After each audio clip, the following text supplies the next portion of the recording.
sambil menunggu record sebentar.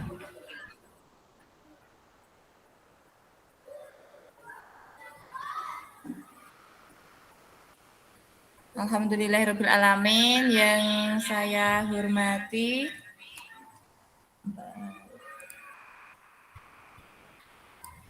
saya hormati teman-teman semua yang sudah berkenan untuk bergabung di sini bersama saya.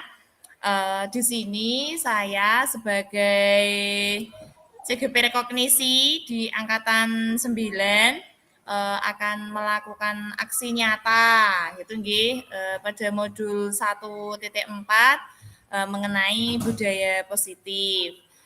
Yang pertama, terima kasih di sini yang sudah bergabung.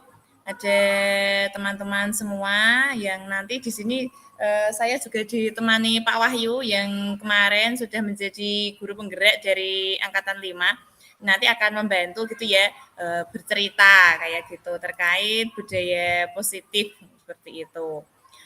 Baik, untuk memulai kegiatan pada pagi hari ini, kita mulai dengan berdoa terlebih dahulu nggih, teman-teman nggih.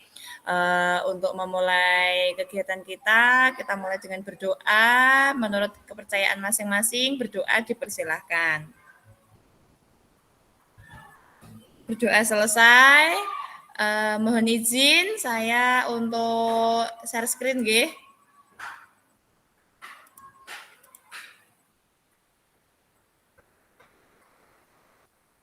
Sudah kelihatan ya teman-teman PPT saya share screen saya? Sudah. Oke, sebentar tampilkan dulu.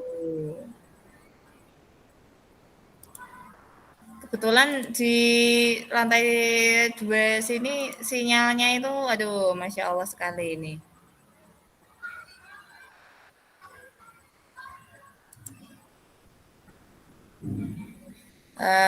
Temanya sosialisasi ngeten nggih tentang budaya positif. Nah, di sini yang saya pelajari di disiplin positif ini ada 6 subbab, yaitu tentang disiplin positif itu sendiri, kemudian ada tentang teori motivasi, hukuman, dan penghargaan. Kemudian yang ketiga yaitu tentang keyakinan kelas. Kemudian yang keempat yaitu tentang kebutuhan dasar manusia dan dunia berkualitas. Kemudian ada 5 posisi kontrol dan yang keenam ada tentang segitiga restitusi. Yang pertama saya ingin sharing terlebih dahulu mengenai disiplin positif. Tapi di sini sebelumnya saya ingin dibantu teman-teman dulu. Disiplin positif itu kalau menurut teman-teman itu seperti apa? Tolong dibantu dituliskan di kolom chat, minta tolong. Di kolom chat mawon, semoga matur nuwun.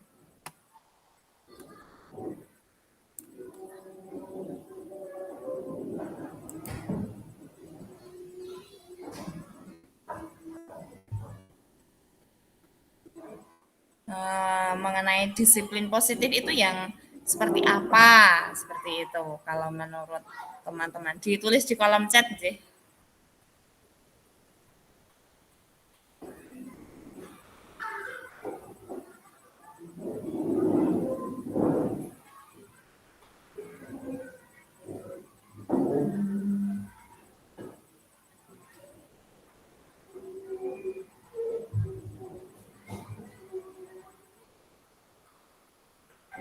Oh, ini sudah ada dari Pak Wahyu, yaitu disiplin yang berasal dari dalam diri kita sendiri. Saya tunggu pendapat teman-teman yang lain terlebih dahulu.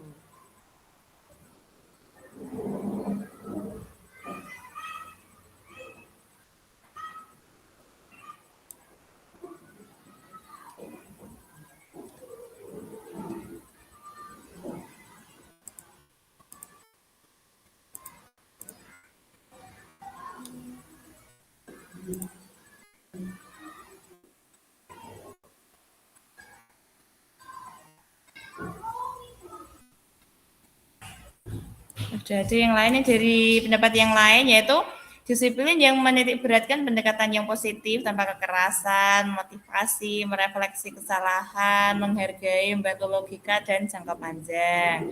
Oke, menerapkan disiplin dari dalam diri anak tanpa hukuman dan hadiah. Satu lagi, saya tunggu pendapat yang lain.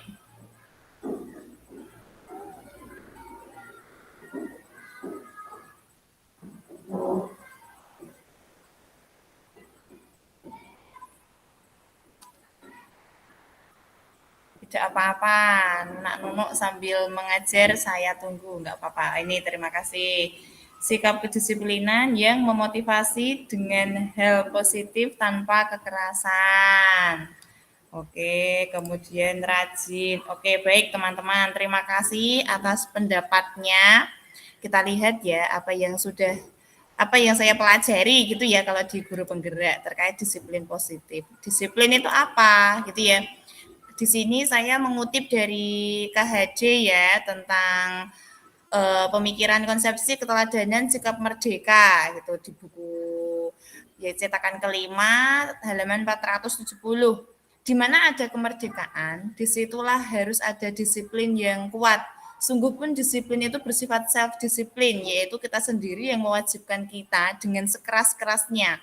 Tetapi itu sama saja, sebab jikalau kita tidak cakap melakukan self-disiplin, wajiblah penguasa lain mendisiplin diri kita. Dan peraturan demikian itulah harus ada di dalam suasana yang merdeka. Seperti itu. Ini disiplin menurut KHD, ngaten nggih.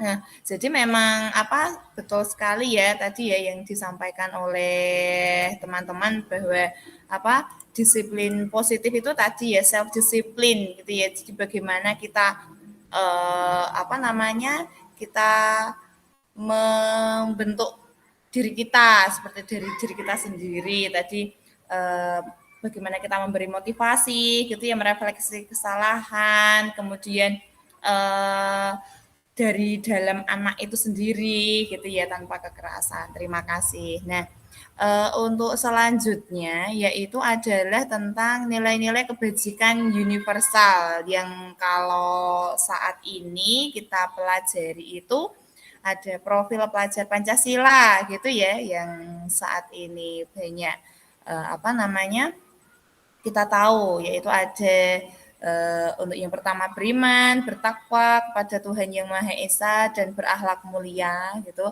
Kemudian mandiri, bernalar kritis, berkebinekaan global, gotong royong dan kreatif seperti itu. Kemudian teori motivasi ya, motivasi perilaku manusia ini yang pertama yaitu untuk menghindari ketidaknyamanan atau hukuman. Yang kedua untuk mendapatkan imbalan atau penghargaan dari orang lain. Yang ketiga untuk menjadi orang yang mereka inginkan dan menghargai diri sendiri dengan nilai-nilai yang mereka percaya seperti itu. Jadi motivasi perilaku manusia itu seperti ini ya untuk menghindari sesuatu yang tidak nyaman seperti itu sebenarnya. Kemudian apa namanya untuk mendapat imbalan atau penghargaan dari orang lain gitu. Kemudian menjadi yang diinginkan gitu ya dengan menghargai diri sendiri dengan nilai-nilai yang dipercaya oleh mereka. Oh, kalau saya begini maka akan bagaimana bagaimana bagaimana seperti itu. Oh, kalau saya kerja oh kalau saya datang awal itu nanti apa dapat reward kehadiran ya misalnya seperti itu memotivasi yang mendorong diri seseorang. Nah, sebelum saya lanjutkan ke hukuman, penghargaan, dan restitusi, saya ingin dibantu sharing oleh teman-teman lagi eh, tentang kondisi anak-anak kita kayak gitu ya.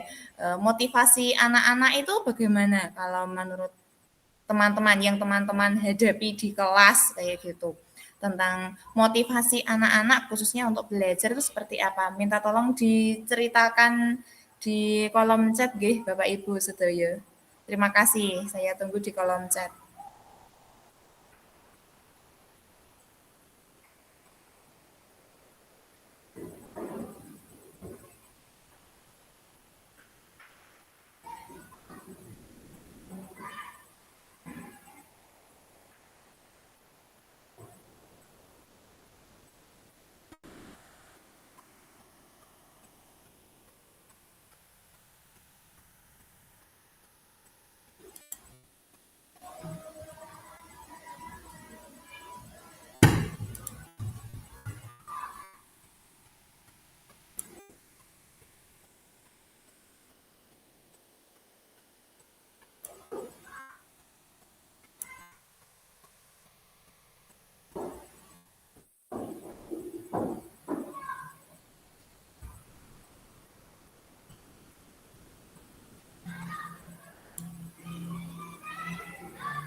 Oh ini udah ada motivasi di kelas Pak Wahyu, ada yang menghindari ketidaknyamanan dan hukuman, ada juga yang karena ingin seperti yang mereka inginkan atau cita-citakan. Oke, di kelas yang lain bagaimana? Saya tunggu nggak apa-apa.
Ini biasanya motivasi anak belajar di kelas ingin mendapat pujian atau reward baik dari guru atau dari orang tuanya.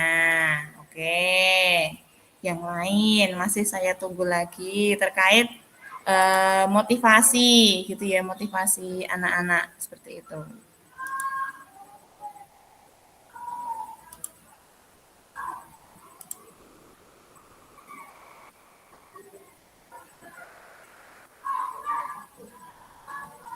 Ini sengaja mohon maaf ceritanya lewat kolom chat nggih Bapak Ibu. Biar tidak tumpang tindih dengan apa dengan suara anak-anak. Monggo yang lain.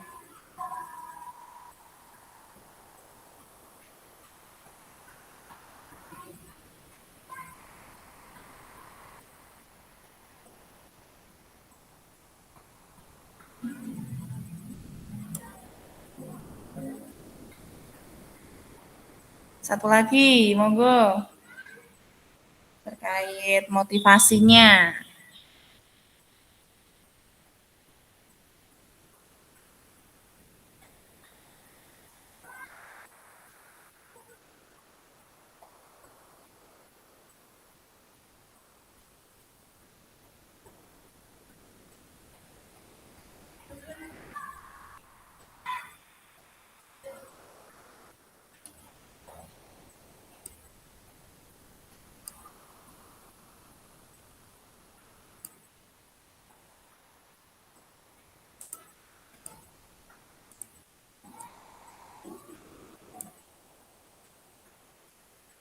Oke, oke kurang lebih sama ya memang ya untuk teori motivasi anak-anak itu rata-rata menghindari hukuman atau mendapat pujian entah dari orang tuanya atau dari gurunya. Baik, Bapak Ibu, kalau begitu saya lanjutkan tentang hukuman, penghargaan dan restitusi, Bapak Ibu. Jadi di sini di modul 1.4 saya mempelajari tentang hukuman, penghargaan, dan restitusi. Restitusi itu adalah proses menciptakan kondisi bagi murid untuk memperbaiki kesalahan sehingga mereka bisa kembali pada kelompok mereka dengan karakter yang lebih kuat. Itu menurut Gosen tahun 2004. Restitusi juga merupakan proses kolaboratif yang mengajarkan murid untuk mencari solusi untuk masalah mereka dan membantu murid berpikir tentang orang seperti apa yang mereka inginkan gitu ya dan bagaimana mereka harus memperlakukan orang lain seperti itu. Dari Celsom Gosen tahun 96 seperti itu Bapak Ibu tentang restitusi itu sendiri. Nah, di sini kan ada hukuman, ada penghargaan, dan ada restitusi. Apa sih bedanya hukuman dengan disiplin, ngaten nggih Bapak Ibu.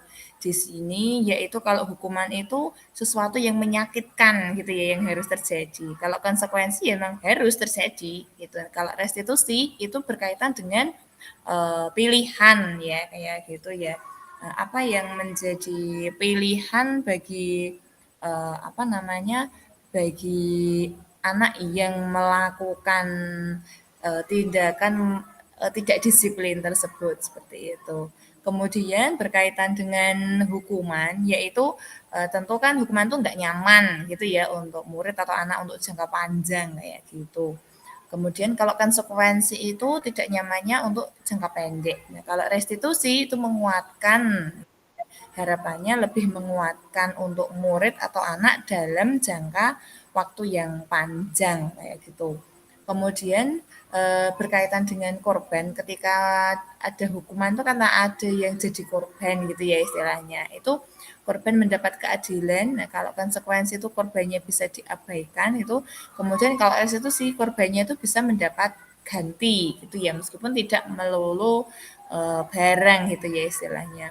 Kemudian kalau hukuman itu tentu akan tersakiti, kemudian murid itu atau anak dibuat tidak nyaman kalau konsekuensi gitu ya. Nah, kalau restitusi itu dia dapat penguatan kayak gitu. Kemudian ke untuk hukuman itu perilaku pasif dan agresif itu cenderung meningkat gitu ya. Yang pasif semakin pasif, kemudian yang agresif itu semakin meningkat. Nah, kalau konsekuensi itu hanya bertahan dalam jangka waktu pendek gitu. Nah, kalau restitusi itu eh, apa namanya masalahnya membuat terpecahkan kayak gitu. Kemudian kalau hukuman sistem tidak akan berjalan gitu ya kalau muridnya itu udah takut gitu ya. Gimana ya udah takut akhirnya bohong terus gitu ya. Kalau konsekuensi itu butuh monitoring dan supervisi terus-menerus dari guru. Sedangkan kalau restitusi itu murid kita ajari untuk tanggung jawab atas perilaku dia sendiri kayak gitu. Sedangkan selanjutnya eh, untuk hukuman itu berlaku pada sebuah institusi. Jadi tidak berlanjut pada kehidupan nyata gitu ya. Kemudian kalau di konsekuensi itu membantu penerapan mengikuti aturan dalam masyarakat, sedangkan kalau restitusi itu fokus pada pemecahan masalah dalam jangka waktu yang panjang kayak gitu. Itu perbedaan mengenai apa hukuman, konsekuensi, dan restitusi gitu Bapak Ibu. Kemudian di sini contoh, nah ini dibantu Bapak Ibu. Kalau seperti ini yang pertama, yang atas dulu. Mencatat 100 kali dalam kalimat. Saya tidak akan terlambat lagi karena terlambat sekolah. Jadi anaknya itu terlambat gitu terus apa namanya suruh nulis 100 kali gitu ya di buku gitu. Saya tidak akan terlambat lagi. Dibantu di kolom chat Bapak Ibu. Itu hukuman atau konsekuensi Bapak Ibu. Dibantu di kolom chat nggih. Ini hukuman apa konsekuensi? Yang mencatat 100 kali dulu. Oke, hukuman, hukuman. Baik, terima kasih. Hukuman, guys, sepakat nggih ini hukuman. Lajeng menikah bawahnya. Sekarang kita ke kondisi yang kedua. Membersihkan coretan yang dibuat di meja tulis. Itu hukuman atau konsekuensi. Yang kalimat kedua. Konsekuensi, konsekuensi, konsekuensi, konsekuensi, kemudian, oke, sepakat ya, konsekuensi itu betul. Nah, uh, tentu ini sudah menjadi apa hal yang sehari-hari gitu ya Bapak Ibu ya terkait apa namanya hukuman atau konsekuensi kayak gitu karena apa contoh konsekuensi lah, saya yakin kalau Bapak Ibu sudah biasa ini apa ke konsekuensi kayak gitu ya Bapak Ibu. Berkaitan dengan restitusi, kalau di restitusi itu memang kita berusaha untuk tanya gitu ya. Kadang kan kalau konsekuensi kan kamu nyorak-nyorak, berarti konsekuensinya kan menghapus gitu ya. Kalau di restitusi itu ada kecenderungan anak yang menentukan sendiri apa yang saya lakukan tadi ngapain gitu, terus saya harus apa gitu ya di restitusinya itu. Sampai kita tanya juga, kenapa sih kok nyorek meja kayak gitu ya, kita tanya juga seperti itu. Kenapa kok mencoret-coret meja? Kemudian motifnya apa kayak gitu. Biasanya kan ya bareng-bareng temennya ini ya, ini iya, ini iya kayak gitu ya biasanya. Nah, kalau apa di restitusi itu kita berupaya untuk menelisik lebih dalam gitu ya. Memang butuh proses gitu, tidak bisa sekali kita melaksanakan akan efektif gitu. Apa ya bisa Bu? Kadang mereka itu ketakutan istilahnya ya kayak gitu. Tapi enggak apa-apa gitu. Tapi memang butuh pembiasaan, butuh praktik berkali-kali kayak gitu ya Bapak Ibu. Oke, selanjutnya Bapak Ibu saya lanjutkan terlebih dahulu ke keyakinan kelas gitu ya. Saya yakin di kelas Bapak Ibu ini sudah biasa kayak gitu sebenarnya terkait keyakinan kelas itu sendiri. Nah, keyakinan kelas merupakan nilai-nilai kebajikan bahwa yang menekankan pada keyakinan seseorang akan lebih memotivasi seseorang itu dari dalam, gitu nggih. Seseorang akan lebih tergerak, semangat, ngaten menjalankan keyakinan daripada sekedar mengikuti serangkaian peraturan tertulis tanpa makna.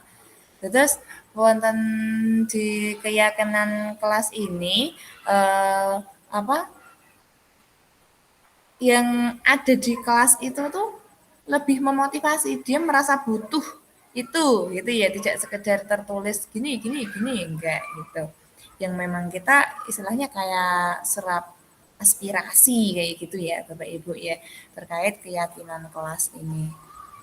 Kemudian tahapan menciptakan program kebajikannya ngambil dari profil pelajar Pancasila gitu ya. Kemudian menentukan nilai-nilai kebajikan yang mau dijadikan perhatian utama di sekolah. Kemudian menyempurnakan beberapa daftar nilai kebajikan yang utama. Kemudian membuat poster kayak gitu berkaitan dengan keyakinan kelas masing-masing gitu. Kemudian kalau keyakinan kelas itu sifatnya tuh lebih abstrak daripada aturan. Kalau kita kan biasanya dari kesiswaan itu ada aturan ya gitu. Nah, kalau keyakinan kelas itu memang lebih abstrak gitu kalau dibandingkan dengan apa peraturan gitu. Nah, lebih rinci kalau dan konkret gitu kalau apa peraturan itu. Kemudian keyakinan kelas itu pernyataan-pernyataan universal. Kemudian keyakinan kelas senantiasa dibuat dalam bentuk positif, pastikan ya hindari kata-kata tidak, jangan. Hendaknya tidak terlalu banyak ya, mumet nanti nggih. Pokok satu atau dua, nggak banyak-banyak lah, tapi yang penting konsisten untuk melaksanakan itu. Misalnya tidak menyakiti teman secara fisik, ya, seperti itu. Kemudian tidak mengganggu ketenangan orang lain, tapi susah ya kalau tidak mengganggu ketenangan gitu. Tidak menyakiti teman secara fisik gitu misalnya. Kemudian tidak terlalu banyak tadi ya, mudah diingat dan meninjau kembali dari waktu ke waktu. Jadi tidak berlaku selama 1 tahun gitu misalnya. Enggak, kalau keyakinan kelas tidak seperti itu. Kesepakatan kelas, keyakinan kelas. Kalau memang apa sudah waktunya atau sudah perlu untuk diperbarui gitu ya istilahnya, ya diperbaiki kayak gitu. Berbeda dengan aturan sekolah nggih Bapak Ibu. Dari kesiswaan itu dari tahun ke tahun nggak pernah ganti apalagi ya setiap tahun baru ganti berlakunya 1 tahun kayak gitu misalnya. Jadi tidak seperti itu kalau apa keyakinan sekolah maupun keyakinan kelas dan saya yakin lah ini di kelas Bapak Ibu sudah ada semua nggih. Nah, ini contoh keyakinan kelas, selalu bersikap positif ya, meskipun sekali lagi seperti ini butuh pembiasaan gitu. Namanya memang kita sedang proses membiasakan gitu Bapak Ibu. Jadi memang semuanya butuh apa namanya butuh proses kayak gitu, namanya proses pembiasaan ya, butuh proses untuk membiasakan itu semua kayak gitu. Contohnya selalu bersikap positif. Kemudian mohon maaf ini laptop saya habis baterainya sambil ngecas. Kemudian yang kedua senantiasa menjadi diri terbaik gitu. Ketika memang keyakinannya seperti itu, maka seluruh anggota kelasnya adalah eh, ya ingin jadi yang terbaik kayak gitu nih Bapak Ibu. Kemudian percaya dan menghormati orang lain serta barang miliknya. Ini panjang sih ya kok ini. Menghormati orang lain dan barang miliknya. Jadi eh, apa untuk kelas bawah kalau ini perlu dijelaskan lebih detail ya, menghormati barang orang lain itu seperti apa, seperti itu ketika penentuan. Kemudian komitmen terhadap setiap tugas kayak gitu. Sekali lagi dalam penentuan kata-kata di dalam keyakinan kelas itu sendiri, itu tuh perlu penjelasan gitu nggih Bapak Ibu, sama anak-anak kayak gitu ya. Kalau kelas satu itu kan komitmen dengan tugas itu kan belum tahu ya komitmen itu apa gitu. Kalau di kelas satu gitu menghormati, orang lain gitu kan, menghormati barang milik orang lain gitu kan belum paham gitu, nggak harus dipahamkan juga. Dan nah, ini contohnya lagi senantiasa membantu seperti itu. Sekali lagi dalam membuat kata-kata, dalam memilih kata-kata dalam keyakinan kelas ini juga diperlukan pemilihan diksi yang tepat yang menyesuaikan pada setiap level anak-anak gitu nggih Bapak Ibu. Kemudian oke, sebelum saya masuk ke topik selanjutnya, saya bagikan link Jam, minta tolong ini Bapak Ibu mengisi di situ nggih. Sekedap saya share ini link untuk Jambotnya. Anggap aja ini kayak kita lagi di kelas gitu ya Bapak Ibu ya. Kita lagi di kelas, kemudian eh, keyakinan kelas seperti apa sih gitu ya, yang Bapak Ibu menurut Bapak Ibu ideal dibuatkan satu aja setiap satu orang. Ini saya share di kolom chat link jemputnya. Ini saya tampilkan contohnya aja. Ya, panjenengan minta tolong setiap orang menuliskan satu nggih, satu keyakinan kelasnya. Nah, sudah ada yang bergabung, semoga saya beri waktu 8 menit, nggih nggak apa-apa sambil mikir. Anggap aja ini kelas pura-pura di kelas panjenengan gitu nggih. Apa kemudian keyakinan seperti apa ngaten semonggo dari Bapak Ibu satu-satu mawon nggak apa-apa. Kalau bisa yang agak beda dengan contohnya nggih.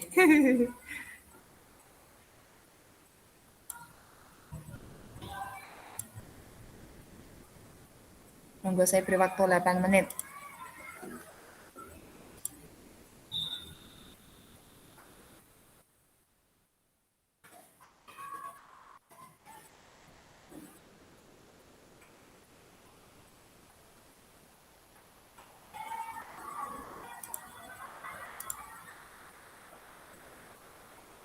Sampun enten niki setunggal masih ditunggu yang lain. Monggo. Satu. Tapi kalau mau nambah boleh lah, nggak apa-apa, monggo. Kayak kadang kan tanggung jawab gitu. Kalau memang sekiranya udah puas gitu, udah oke gitu ya. Kalau memang sekiranya perlu tambahan, buat apa-apa bisa ditambahi Bapak Ibu. Semoga.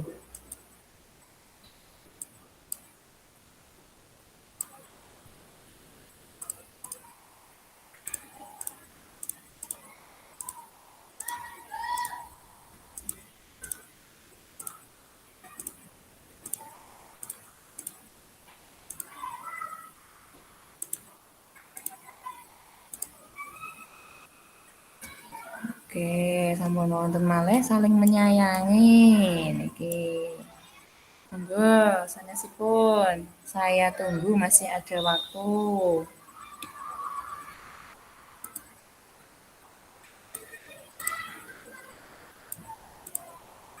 Buat teman merasa bahagia dan nyaman. Nggih, luar biasa. Monggo sanesipun malih.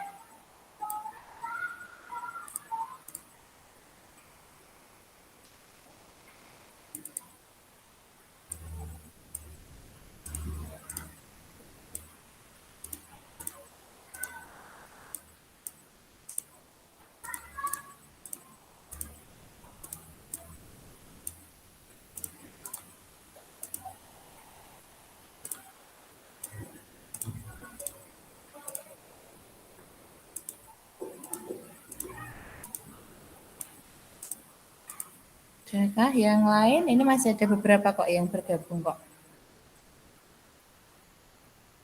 Nah, saling menghormati dengan teman di kelas. Oke.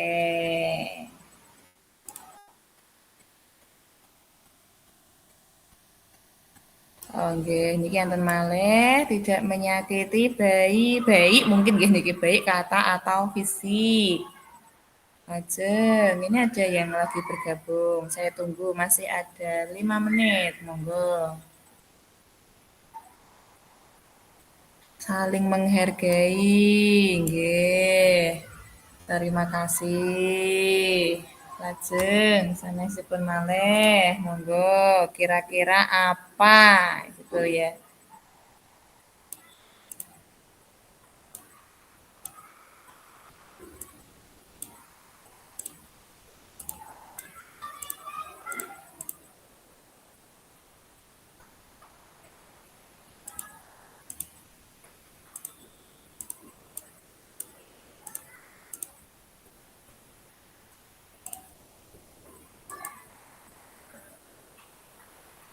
Oh, tepat waktu. Nggih, leres. Kemudian ada peduli sekitar. Nggih, matur nuwun sangat. Ini jawaban dari teman-teman. Matur nuwun sangat. Kita lanjutkan ke eh anu nggih, ini sudah banyak yang berpendapat. Ini oh belum, masih dua ini yang belum. Masih saya tunggu. Sekedar masih ada waktu 4 menit menunggu dua teman kita lagi, nggih. Sebentar, ini saya sharing. Ketinggal nggih. Nah,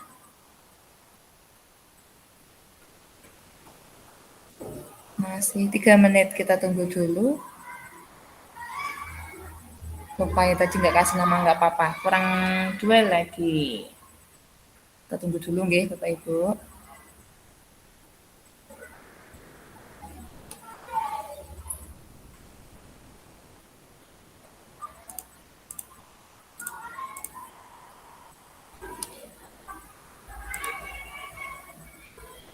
Oh, mungkin sampun muncul malih tunggal. Adil. Dan kita tunggu dulu, masih ada waktu 3 menit.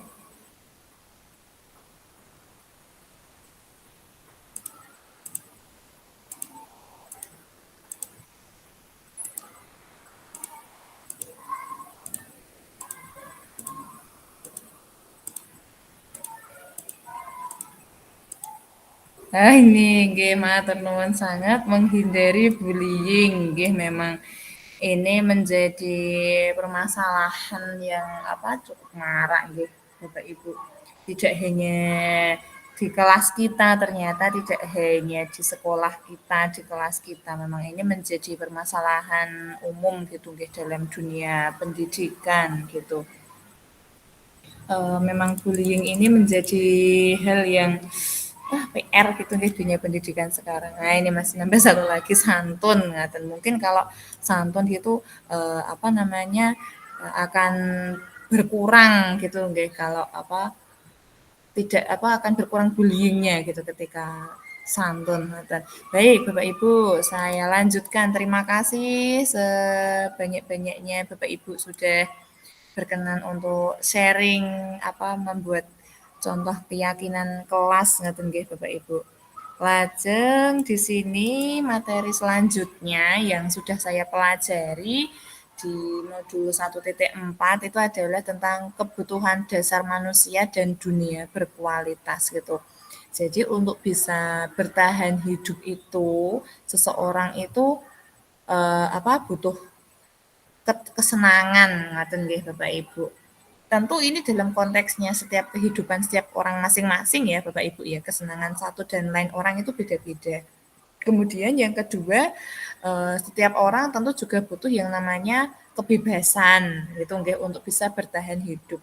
Orang yang tidak bebas gitu nggih, itu tentu dia tidak akan bisa bertahan hidup dengan maksimal ngaten. Kemudian, yang ketiga untuk bisa bertahan hidup, seorang manusia itu butuh kasih sayang dan rasa diterima. Jadi di sini terkait kasih sayang dan rasa diterima itu menjadi apa namanya, menjadi hal yang satu paket ngeten nggih Bapak Ibu. Jadi, kasih sayang ketika, seseorang itu saling berkasih sayang, dia itu akan merasa diterima gitu nggih oleh orang lain, oleh lingkungan kayak gitu. Kalau kita tahu gitu cerita-cerita anak-anak yang di pinggir-pinggir jalan yang mereka memilih di pinggir jalan itu karena di rumah mereka kurang kasih sayang seperti itu. Kasih sayangnya dalam bentuk yang lain sedangkan sebagai seorang anak kan tentu kasih sayang itu tidak secara materi gitu ya, beda sama itu. Kalau kasih sayangnya perhatikan kayak gitu ya. Nah, itu mereka akan merasa diterima. Ketika mereka tidak diperhatikan, tidak merasa diberi kasih sayang itu mereka merasa tidak diterima dan mencari apa istilahnya mencari tempat lain kayak gitu ya. Yang memang apa namanya mereka merasa diterima gitu. Tadi di keyakinan kelas tadi yang Bapak Ibu buat tadi ada yang menuliskan nyaman tadi ya. Ketika ada saling kasih sayang di situ, kemudian ada rasa diterima gitu kan akan jadi nyaman gitu nggih. Selanjutnya yang dibutuhkan manusia untuk bertahan hidup adalah penguasaan. Meskipun konteks penguasaan di sini tidak melulu penguasaan kayak presiden jadi apa-apa itu enggak gitu ya. Tetapi penguasaan di sini lebih ke tadi nyambung dengan rasa diterima tadi, oh pendapatnya diterima tadi ya itu nyambung ke penguasaan. Jadi sekali lagi berkaitan dengan penguasaan itu tidak melulu eh, posisi tertentu seperti itu tidak gitu ya dalam konteks kebutuhan dasar manusia itu tidak seperti itu. Selanjutnya, dunia yang berkualitas di sini bila guru dapat membangun interaksi yang memberdayakan dan memerdekakan murid, maka murid akan meletakkan dirinya sendiri sebagai individu yang positif dalam dunia berkualitas karena mereka menghargai nilai-nilai kebajikan. Saya garis bawahi di sini memerdekakan murid di sini maksudnya tidak melulu muridnya suka-suka sendiri, tidak ya Bapak Ibu ya. Tetapi memerdekakan murid itu ya bagaimana kita menuntun apa ya bakat, minat murid tapi tetap tetap ada koridornya gitu. Tidak kemudian suka-suka asal gitu ya benar-benar merdeka yang kebablasan gitu tidak. Jadi kayak kita aja gitu loh. Kita sebagai negara yang merdeka apakah kemudian bebas sesuka hati dalam melakukan hal sebagai sebuah negara yang merdeka kan tidak ya. Tetap ada aturan-aturan yang harus dipatuhi agar tidak mengganggu negara yang lain istilahnya seperti itu. Sama sebagai murid yang merdeka itu tetap ada koridor-koridor batasan yang apa namanya itu harus tetap dipatuhi istilahnya kayak gitu ya harus tetap dijaga bagaimana caranya agar eh, tidak mengganggu kenyamanan orang lain seperti itu Bapak Ibu. Lajeng di sini 5 posisi kontrol gitu nggih. Eh, ada Bapak Ibu 5 posisi berkaitan dengan 5 posisi kontrol. Di sini ada kita di kelas itu kadang kita itu ini di posisi kontrol ini kita itu ganti-ganti gitu ya, kadang sebagai penghukum, kadang sebagai pembuat merasa bersalah, kadang sebagai teman, kemudian kadang sebagai pemantau, dan kadang juga sebagai manajer. Nah, saya lanjutkan. Bedane napa? Ngoten. Eh ini nggih. Ini ada kontrol negatif, ada kontrol positif, dan ada kontrol diri. Jadi termasuk dalam kategori kontrol negatif itu apabila sebagai penghukum dan pembuat merasa bersalah. Ngoten nggih Bapak Ibu. Ini belajar bersama.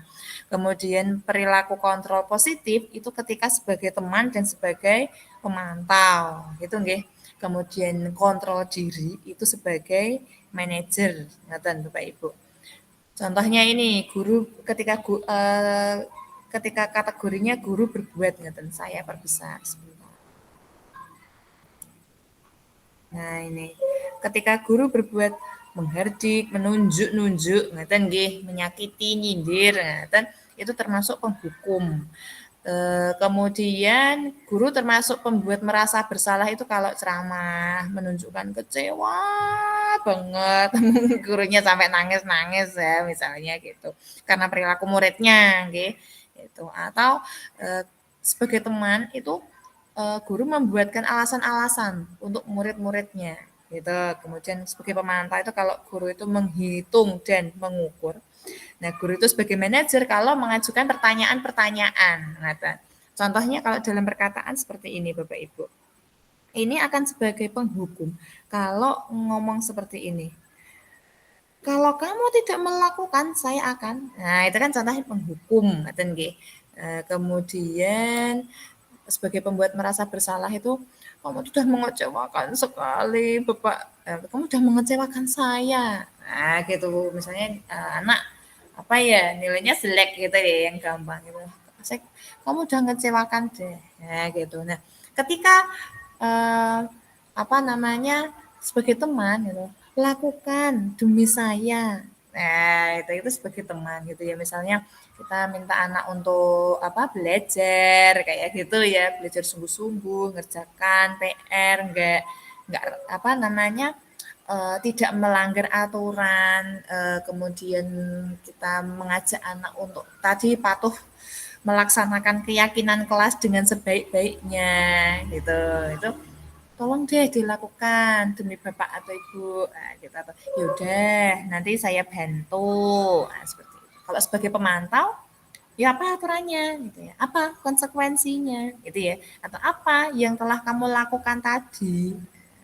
Nah, ada anak yang bertengkar tadi pada ngapain nah, oh bertengkar nah, biasanya kan kalau pada bertengkar itu ya kayak gitulah ya omongannya anak-anak itu oh ya, kayak gitu ya tadi ngapain ditenangkan dulu banget tadi ngapain terus apa aturannya apa konsekuensinya gitu ya terus apa yang telah kamu lakukan tadi nah sekarang yang terjadi apa itu sebagai pemantau nah di sini dikatakan sebagai manajer itu kalau kita bertanya apa yang kita yakini di keyakinan kelas kita. Nah, kamu udah meyakini hal tersebut apa belum? Nah, seperti itu misalnya. Kemudian kalau kamu meyakininya, mau nggak kamu memperbaikinya? Gitu.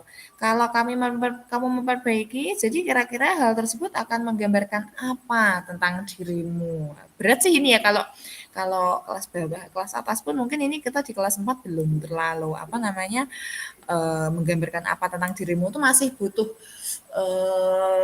diksi yang lebih mengenal lagi ke anak-anak kayak gitu. Kemudian hasilnya itu ya, hasilnya ketika, dihukum itu kan cenderung anak jadi memberontak, dendam, menyalahkan gitu ya. Nah, kalau dibuat merasa bersalah itu jadi sembunyi-sembunyi, bohong, menyangkal, "Enggak!" Nah, kayak gitu.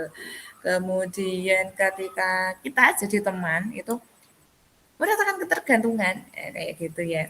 Kalau jadi pemantau itu akan menyesuaikan tuh kalau pas diawasi aja kayak gitu. Nah, ketika kita mampu menempatkan sebagai manajer itu akan menguatkan watak atau karakter anak tersebut sebenarnya kayak gitu ya Bapak Ibu.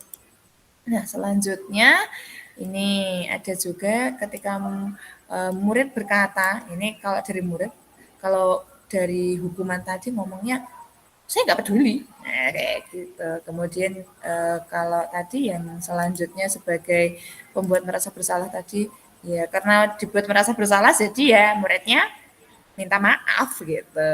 Kemudian pada ini ya, pada posisi selanjutnya yaitu sebagai teman itu saya pikir Bapak Ibu teman saya, senang merasa gurunya itu temannya kayak gitu.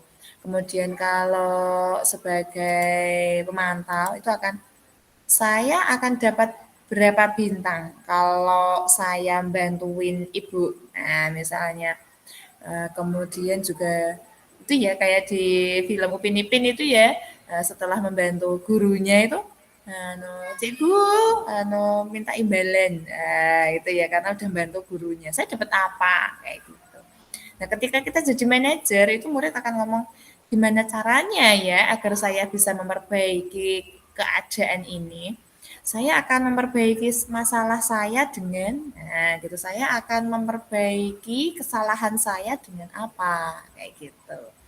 Kemudian dampaknya pada murid yaitu Eee, kalau hukuman itu ya pasti akan berulang-ulang gitu ya dan yang agresif akan semakin agresif, kemudian yang pasif gitu, yang tidak berdaya akan semakin tidak berdaya gitu. Jadi, secara hukum alamnya seperti itu. Kemudian kalau sebagai merasa bersalah ya karena sering sekali dibuat merasa bersalah itu akhirnya murid akan semakin rendah diri, semakin gagal, merasa semakin nggak berharga, apalagi kalau konteksnya pelajaran ya akan semakin merasa bodoh istilahnya seperti itu. Oke. Kemudian kalau sebagai teman itu murid akan tergantung sama kita gitu. Kemudian nggak mandiri, nggak bisa memutuskan. "Oh, kan ini Pak Guru temanku, kan ini Bu Guru temanku," kayak gitu. Kemudian ketika sebagai apa, sebagai pemantau itu akan menitik beratkan pada dampak diri sendiri. Dapat hadiah apa enggak ya ini? Wah, nah kayak gini apa nanti dihukum enggak ya? Nah kayak gini dapat hadiah enggak ya? Nah kayak gitu. Nah tapi ketika kita bisa sebagai manajer dampaknya pada murid adalah bisa mengevaluasi diri gitu ya. Oh kalau ingin lebih baik itu bagaimana sih kayak gitu. Nah kaitannya apa Bapak Ibu dengan dunia yang berkualitas? Eh, di sini ketika menghukum gitu ya, murid meletakkan guru di luar dunia yang berkualitas. Jadi antara guru dengan murid itu udah beda dunia kayak gitu ya. Memang di depan akan sungkan dan sebagainya. Tetapi di apa namanya di kenyataannya itu beda dunia nanti. Gitu.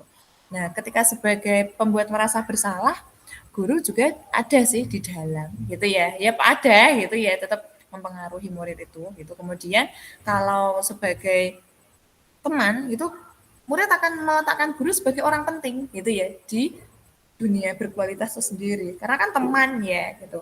Kemudian kalau sebagai apa namanya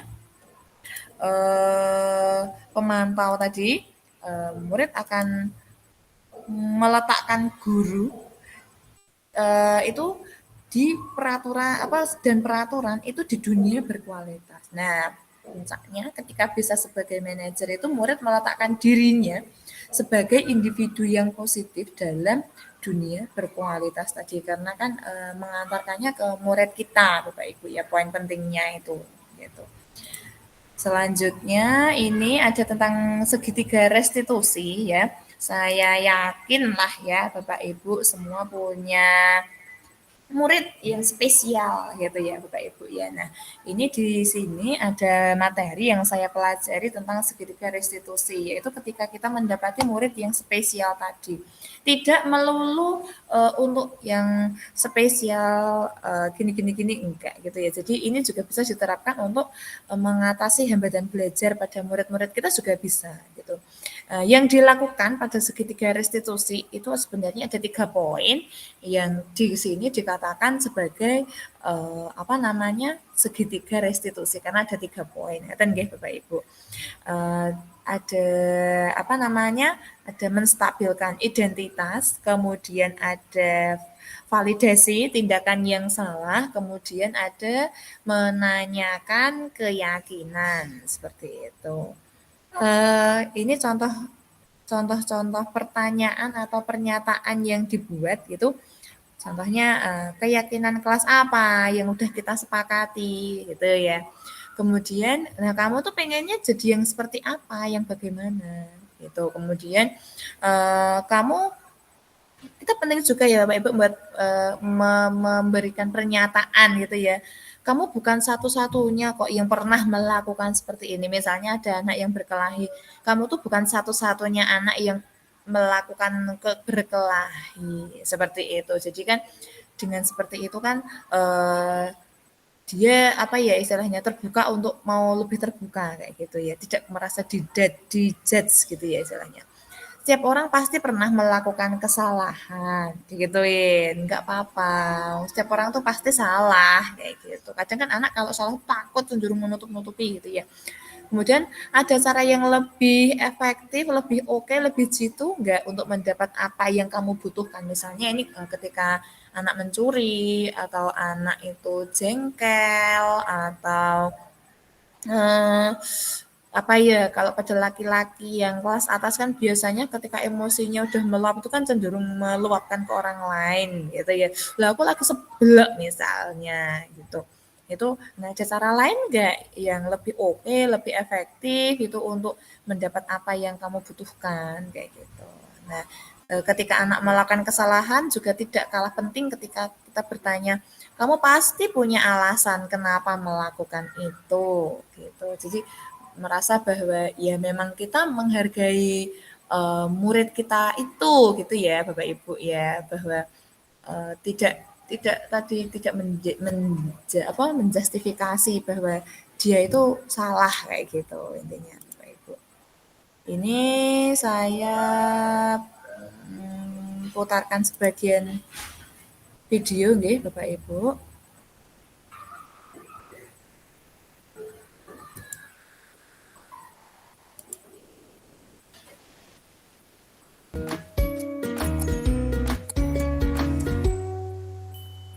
Salam dan bahagia Ibu dan Apakah Bapak suaranya guru masuk hebat. di Bapak Ibu? Pada Masuk video enggak ya? kali ini kita Enggak akan masuk ya? membahas tentang salah satu program Masuk tapi disiplin kecil. positif yang Masuk Bu. diterapkan di lingkungan sekolah Oke, terima kasih. yang dikenal Terdengar dengan tapi nama tidak sekeras suara Buin. restitusi.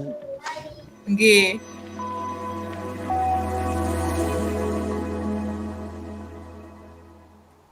Restitusi dikembangkan oleh pakar pendidikan Diane Gosson, berlandaskan pada teori kontrol Dr. William Glasser.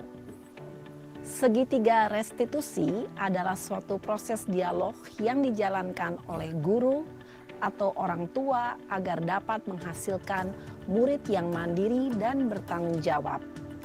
Pada saat guru di posisi manajer, aspek yang dikembangkan pada murid adalah motivasi intrinsik, sehingga penanaman nilai-nilai kebajikan dapat tumbuh dan berkembang menjadi suatu kebiasaan positif yang akhirnya membentuk karakter murid.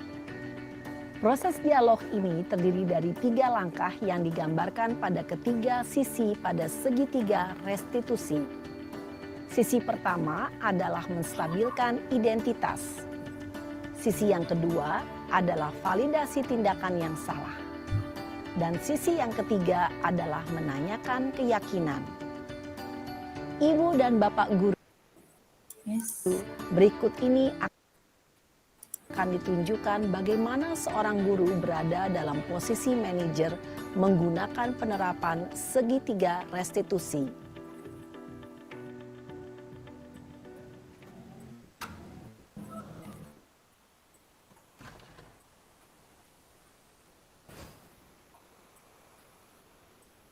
Siang Sarah.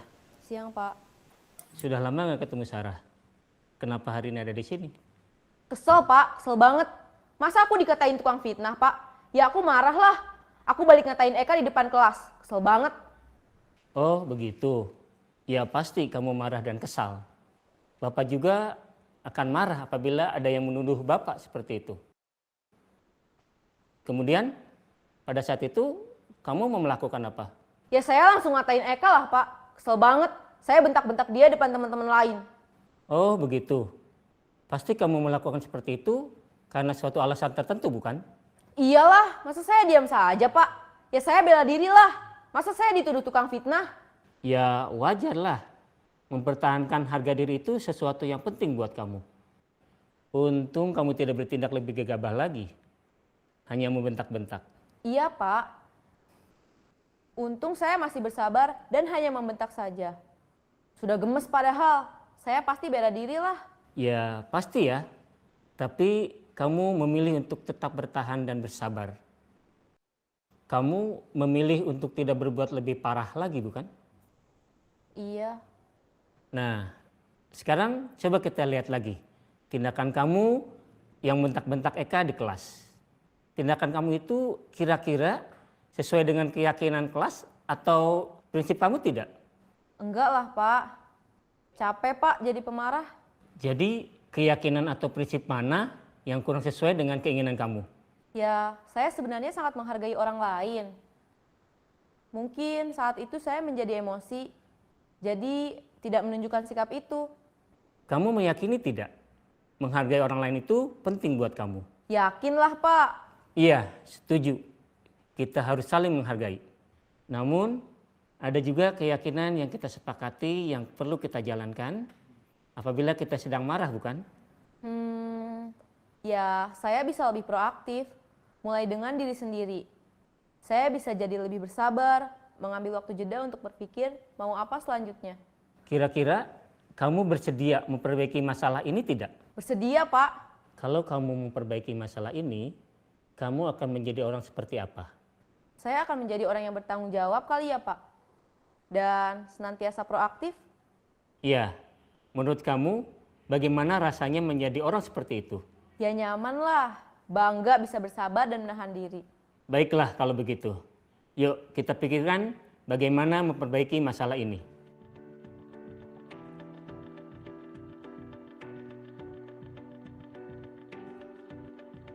Ibu dan Bapak guru hebat, baru saja kita menyaksikan contoh bagaimana seorang guru berada dalam posisi manajer menggunakan penerapan segitiga restitusi. Mari kita bahas satu persatu. Pada sisi pertama, menstabilkan identitas berdasarkan pada prinsip bahwa membuat kesalahan adalah bagian dari proses pembelajaran. Sisi pertama dari segitiga ini berperan menggeser identitas murid dari identitas gagal ke identitas sukses. Murid yang sedang bertingkah laku yang tidak pantas atau menarik diri saat itu sedang mengalami identitas gagal. Bila kita mengkritiknya, maka posisinya tidak akan berubah. Kita bisa mengajukan pernyataan-pernyataan ini. 1. Membuat kesalahan sesuatu yang wajar. 2. Manusia tidak ada yang sempurna. 3. Kita bisa memperbaiki masalah ini. 4. Saya tidak menanyakan kesalahannya. Saya lebih fokus bagaimana memperbaiki masalah ini. 5. Apakah saat ini kamu tengah menjadi orang yang baik untuk dirimu sendiri? Pada sisi kedua, validasi tindakan yang salah berlandaskan pada prinsip bahwa setiap perilaku berupaya memenuhi suatu kebutuhan tertentu. Guru yang telah memahami teori kontrol akan bergeser dari pemikiran stimulus respon menjadi proaktif dan mencoba untuk mengenali tujuan dari perilaku murid. Mengenali dan mengakui kebutuhan murid ini dapat memperbaiki hubungan dengan murid tersebut. Pernyataan atau pertanyaan bisa disampaikan dengan nada suara tidak menghakimi atau memojokkan, sehingga dapat mengembalikan murid pada posisi positif. 1. kamu bisa saja bertindak lebih gegabah lagi dari ini. 2. Kamu bukan melakukannya tanpa suatu alasan tertentu. 3. Kamu melakukannya karena mempertahankan sesuatu yang penting bagimu. 4. Mungkin kamu bisa mempelajari suatu perilaku baru yang lebih efektif. Bersediakah kamu mempelajarinya?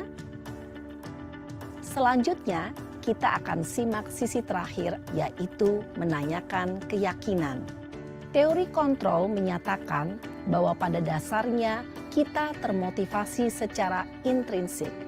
Pada saat perilaku yang salah telah divalidasi dan identitas sukses telah stabil, maka murid telah siap mengaitkan keyakinan-keyakinannya dengan tindakannya yang salah dan pemikirannya telah bergeser ingin menjadi orang yang dituju. Pertanyaan-pertanyaan ini dapat mengaitkan keyakinan-keyakinan yang dianut murid. 1. Sebagai keluarga atau kelas, apa yang kita yakini? 2. Nilai-nilai apa yang telah kita sepakati? 3. Seperti apa gambaran sebuah kelas yang ideal bagi kamu? 4. Kamu ingin menjadi orang seperti apa?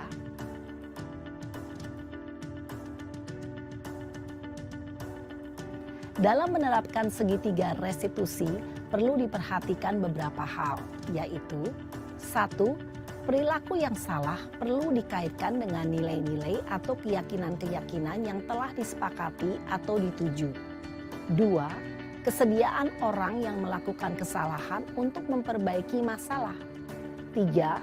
Pemecahan masalah sebisa mungkin relevan atau memiliki hubungan dengan masalah yang ada. 4. Usaha. Perlu adanya suatu usaha perbaikan dari pihak yang berbuat kesalahan. 5. Waktu. Perlu didedikasikan waktu dari pihak yang berbuat kesalahan. Tanyakan kapan akan mulai diberlakukan usaha untuk memperbaiki masalah. Dengan memahami struktur penerapan segitiga restitusi, diharapkan guru dapat menerapkan posisinya sebagai manajer dengan mengajukan pertanyaan-pertanyaan bermakna yang dapat membuat murid menjadi lebih percaya diri, bertanggung jawab, dan mandiri. Nah, Ibu Bapak Guru perlu tidaknya mengikuti ketiga tahapan dalam segitiga restitusi bergantung pada ringan beratnya suatu permasalahan. Misalnya, bila permasalahan tersebut ringan, maka tidak perlu dijalankan secara berurutan. Bahkan bisa semudah menanyakan, apa keyakinan yang kita sepakati?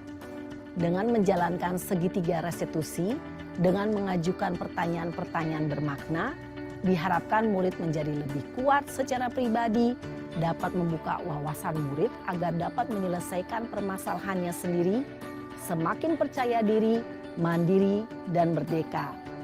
Salam dan bahagia, Ibu Bapak Guru. Oke, Bapak Ibu, itu tadi ya penguatan video gitu ya terkait praktik dari segitiga restitusi.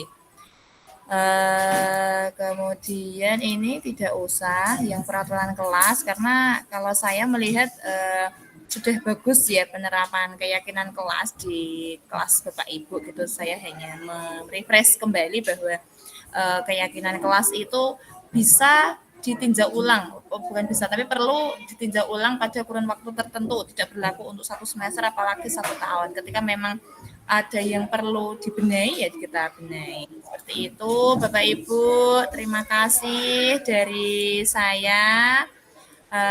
Itu tadi aksi nyata terkait modul budaya positif yang bisa saya sampaikan. Saya mengucapkan terima kasih yang sebesar-besarnya.